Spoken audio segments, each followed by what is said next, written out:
കാസർഗോഡിൻ്റെ പിന്നോക്കാവസ്ഥ ഒരു വലിയ പ്രശ്നമാണല്ലോ. കാസർഗോഡിലൊരു medical college ഇപ്പോൾ തുടങ്ങി, പ്രോപ്പറല്ല. അതിൻ്റെ ഒപ്പം തുടങ്ങിയവരൊക്കെ ഒരുപാട് മുന്നോട്ട് ഇപ്പോൾ റാന്നി മെഡിക്കൽ കോളേജൊക്കെ ഏകദേശം നന്നായി പ്രവർത്തിക്കുന്നുണ്ട്. എന്താണ് അതിൻ്റെ കാരണം? ഒരുപാട് മേഖലയിൽ അത് ഇടതുപക്ഷ സർക്കാരിൻ്റെ ഒരു അവഗണനയാണ്. കാരണം ഉമ്മൻചാണ്ടി ആരംഭിച്ച് 14 വർഷങ്ങൾക്ക് മുമ്പ് 13 വർഷങ്ങൾക്ക് മുമ്പ് ആരംഭിച്ച് അതിൻ്റെ ഒരു അക്കാഡമിക് ബ്ലോക്ക് അന്ന് നിർമ്മിച്ചതല്ലാതെ മറ്റ് കെട്ടിടം നിർമ്മിച്ച് പകുതിയായി ഇങ്ങനെ നിർത്തിയിട്ട് വെച്ചിട്ടുണ്ട്. ഹോസ്പിറ്റൽ കെട്ടിടം നിർമ്മിച്ച് പകുതിയായി നിർത്തി അവർക്ക് പണം കൊടുക്കാതെ ഇങ്ങനെ നിർത്തി വെച്ചിരിക്കുകയാണ്. ഒരു അവഗണനയാണ്, ഇടതു സർക്കാരിൻ്റെ അവഗണനയാണ്. ശരിക്കും ഇടതുപക്ഷത്തിന് വലിയ സ്വാധീനമുള്ള ജില്ലയല്ലേ കാസർഗോഡ് മഞ്ചേശ്വരം നിയോജക മണ്ഡലങ്ങളിൽ അവർ 3-ാം സ്ഥാനത്താണ്. അവർക്ക് കാര്യമായ സ്വാധീനമൊന്നുമില്ല. ഈ ഇങ്ങനെ പറയുന്നതൊക്കെ ഈ മംഗലാപുരം ലോബിയുടെ കളിയാണ് എന്ന് പറയപ്പെടുന്നുണ്ട്.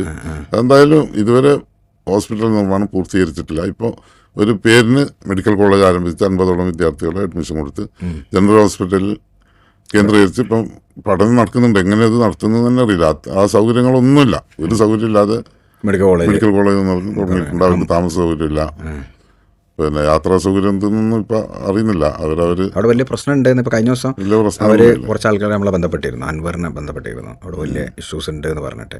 ശരിക്കും നിങ്ങൾ ഇടപെടേണ്ട ഒരു മേഖലയാണത്. കാരണം ആ കുട്ടികളെ കുറേ മുസ്ലിം ലീഗിൻ്റെ നേതൃത്വത്തിൽ കുറേ സമരങ്ങൾ നടത്തിക്കൊണ്ടിരിക്കുന്നുണ്ട്. ഒന്നും ആയിട്ടില്ല. അതിന് സർക്കാരിന് ഒരു പിണറായി വിജയന് പിന്നെ ഒരു തീരുമാനം ഞാൻ കണ്ട മട്ട് നടിക്കുന്നില്ലല്ലോ. കാസർഗോഡ് വേണ്ട എന്നുള്ളതാണ് സമീപനം എന്നാണ് നിങ്ങൾ മനസ്സിലാക്കണേ. അങ്ങനെ തോന്നുന്നത്. ശരി.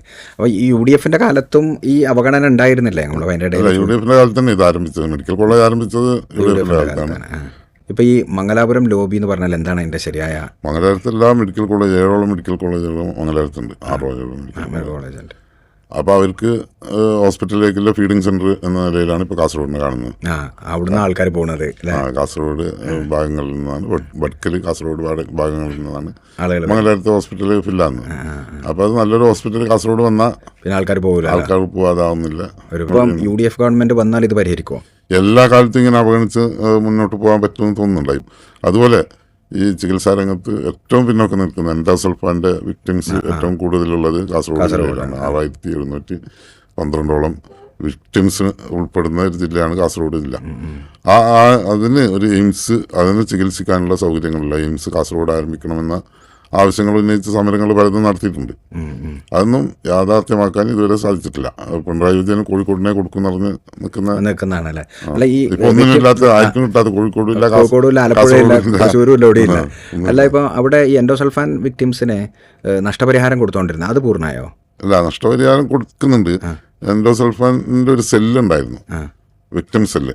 അത് പ്രതിമാസം യോഗം ചേർന്നുകൊണ്ടിരുന്ന സമയമായിരുന്നു. UDF ഉമ്മൻചാണ്ടി ഭരണകാലത്ത് പോലും എല്ലാ മാസവും യോഗം ചേർന്നത്. ഇപ്പോൾ ഒരു 3 വർഷമായി യോഗം ചേരുന്നില്ല. പിന്നെ അവർക്ക് ചികിത്സക്കായി മംഗലാപുരത്തെ ഹോസ്പിറ്റലുകൾ സൗജന്യ ചികിത്സ ലഭ്യമായിരുന്നു. മംഗലാപുരത്ത് ചില ഹോസ്പിറ്റലുകൾ, കുറേ ഹോസ്പിറ്റലിൻ്റെ ഇതുണ്ടായിരുന്നു. അവർക്ക് പൈസ കൊടുക്കാത്തതുകൊണ്ട് അവരിപ്പോൾ ആ ചികിത്സാ സൗകര്യങ്ങൾ നിഷേധിക്കുകയാണ്. അതൊന്നും കിട്ടുന്നില്ല ഇപ്പോൾ.